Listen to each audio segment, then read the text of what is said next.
নির্বাচনকে সামনে রেখে জোট গঠনের আলোচনাটা ছিল আগেই। তবে বিএনপি নাকি জামাত, কোন দিকে যাবে জুলাই গণ অভ্যুত্থানে নেতৃত্ব দেওয়া এনসিপি, সেটি ছিল না স্পষ্ট। তবে সব জল্পনা কল্পনার অবসান ঘটিয়ে জামায়াতের দিকে ঝুঁকেছে দলটি।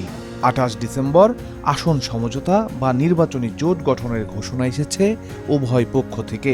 আমরা জামাতে ইসলামী এবং তাদের যে সমমনা ৮ দল রয়েছে তাদের সাথে আমরা কথা বলেছি এবং তাদের যে নির্বাচনী সমঝোতা, জাতীয় নাগরিক পার্টি এনসিপি সেই নির্বাচনী সমঝোতায় সম্মত হয়েছে। আমরা জাতীয় নাগরিক পার্টি এনসিপি এবং এই সমমনা ৮ দলের সাথে আমরা একত্রে নির্বাচনে অংশগ্রহণ করব বলে আমরা সিদ্ধান্ত নিয়েছি। এতদিন ধরে ৮টি দল একসাথে আমরা কাজ করে আসছিলাম।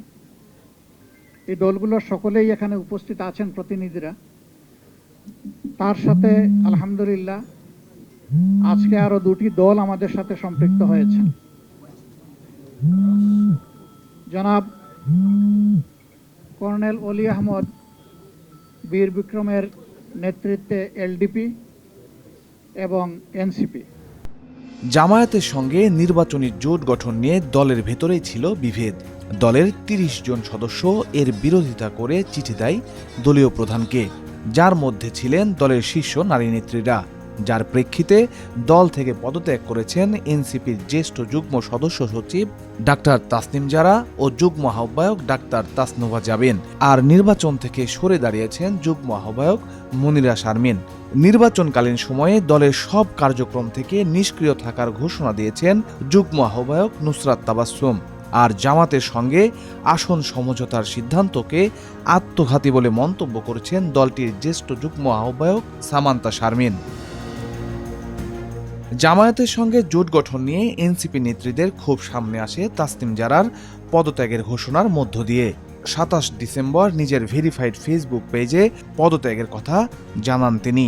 তবে নির্বাচনী মাঠ থেকে সরে যাননি যারা। ঢাকা ৯ আসন থেকে স্বতন্ত্র প্রার্থী হিসেবে নির্বাচন করার জন্য এলাকাবাসীর স্বাক্ষর সংগ্রহ করেছেন তিনি। তাসনিম জারার পদত্যাগের ঘোষণা যখন আলোচনার তুঙ্গে, তখনই দল থেকে পদত্যাগের ঘোষণা দেন এনসিপির যুগ্ম আহ্বায়ক তাসনুভা জাবিন। এমনকি নির্বাচনে অংশ নেবেন না বলেও জানান তিনি।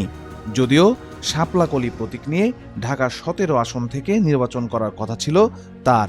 নিজের ভেরিফাইড ফেসবুকে দীর্ঘ পোস্ট দিয়েছেন তাসনুভা। সেখানে বলেন, আপনারা অনেকে ভাবছেন হয়তো জামায়াতের সাথে জোটে ঐতিহাসিক কারণ বা নারী বিষয়ের কারণে আমার আপত্তি। এর চেয়েও ভয়ঙ্কর যে কারণ, সেটা হলো যে প্রক্রিয়ায় এটা হয়েছে। এটাকে রাজনৈতিক কৌশল, নির্বাচনী জোট ইত্যাদি লেভেল দেওয়া হচ্ছে। আমি বলবো এটা পরিকল্পিত। এটাকে সাজিয়ে এ পর্যন্ত আনা হয়েছে।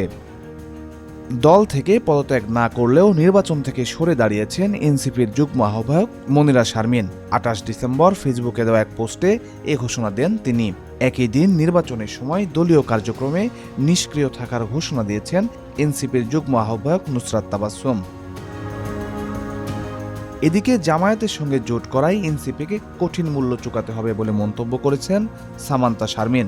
নিজের ফেসবুক পেজে তিনি লিখেন, জামায়াতে ইসলামী নির্ভরযোগ্য মিত্র না। তার রাজনৈতিক অবস্থান বা দর্শন সহ কোনো সহযোগিতা বা সমঝোতায় যাওয়া এনসিপিকে কঠিন মূল্য চুকাতে হবে বলে আমি মনে করি। এদিকে জামায়াতের সঙ্গে নির্বাচনী সমঝোতার কারণে শীর্ষ নারী নেত্রীদের আপত্তি ও দুজনের পদত্যাগে দলে ভাঙন ধরেছে কিনা সাংবাদিকদের এমন প্রশ্নের জবাবে তা নাকচ করে দেন এনসিপির আহ্বায়ক নাহিদ ইসলাম। এখানে সংখ্যাগরিষ্ঠের মতামতের ভিত্তিতেই এই সিদ্ধান্তে উপনীত হয়েছে এবং যখন যে কোনো বিষয়ে মতামত নেওয়ার ক্ষেত্রে অনেকের ভেটো থাকতে পারে, বিরোধিতা থাকতে পারে, সেক্ষেত্রে তিনি নির্বাচন করবেন কিনা, দলে থাকবেন কিনা, এটা একান্তই তার ব্যক্তিগত সিদ্ধান্ত।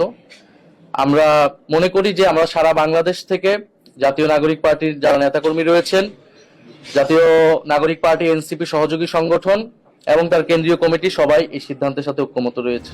তবে জুলাই গণ অভ্যুত্থানের অগ্রণী এসব নারীদের রাজনীতিতে নিষ্ক্রিয় হয়ে যাওয়া দেশের জন্য ভালো নয় বলে মন্তব্য করেছেন জ্যেষ্ঠ সাংবাদিক ও রাজনৈতিক বিশ্লেষক মাসুদ কামাল। সবচেয়ে বড় ক্ষতি হয়েছে যখন কোন একটা স্বৈরাচার যখন তীব্র আকার ধারণ করে, তার মানে আপনার ভয়ঙ্কর চেহারা নিয়ে সমাজে আবির্ভূত হয়, তখন তার বিরুদ্ধে তরুণ সমাজ যে ঐক্যবদ্ধভাবে আন্দোলন করে এবং সেই আন্দোলনে সবাই যে এই যেটা এবার আমাদের গত ২৪শে হয়েছিল, এই তরুণ সমাজের আন্দোলনে দেশের সারা দেশের মানুষ একসঙ্গে সমর্থন দিয়েছিল। আগামীতে এই ধরনের আরেকটা আন্দোলন গড়ে তুলতে কষ্ট হবে।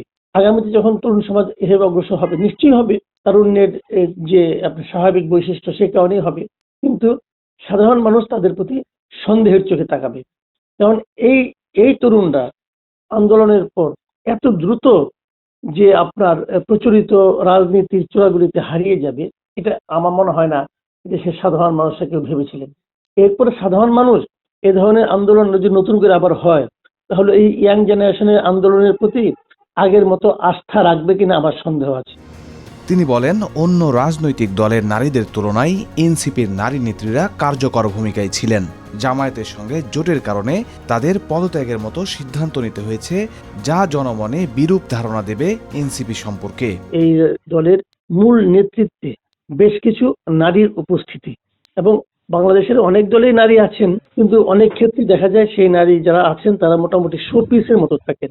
কিন্তু এখানে আমি দেখেছিলাম যে নারী নেতৃত্ব যারা ছিলেন তারা খুবই অ্যাক্টিভ ছিলেন এবং তারা সাধারণের কাছে বেশ জনপ্রিয় এবং কার্যকর ছিলেন। এখন এনসিপির সর্বশেষ যে রাজনৈতিক পদক্ষেপ, মানে জামাতের সঙ্গে নির্বাচনী জোট করা, যারা নির্বাচনী জোট বলছে যদিও, বাট আমার কাছে মনে হয় এটা তাদের আসলে আদর্শিক জোটই আমার কাছে মনে হয়। এই জোটের কারণে দেখা গেল যে সেই নারী নেতৃত্ব যারা ছিলেন তারাই সবচেয়ে প্রথম প্রতিবাদ করলেন, এবং প্রতিবাদ করে কেউ কেউ দল ছেড়ে চলে গেলেন, কেউ কেউ নিষ্ক্রিয় হয়ে গেলেন, এবং কেউ কেউ প্রতিবাদ করে লিখিতভাবে প্রতিবাদ জানালেন।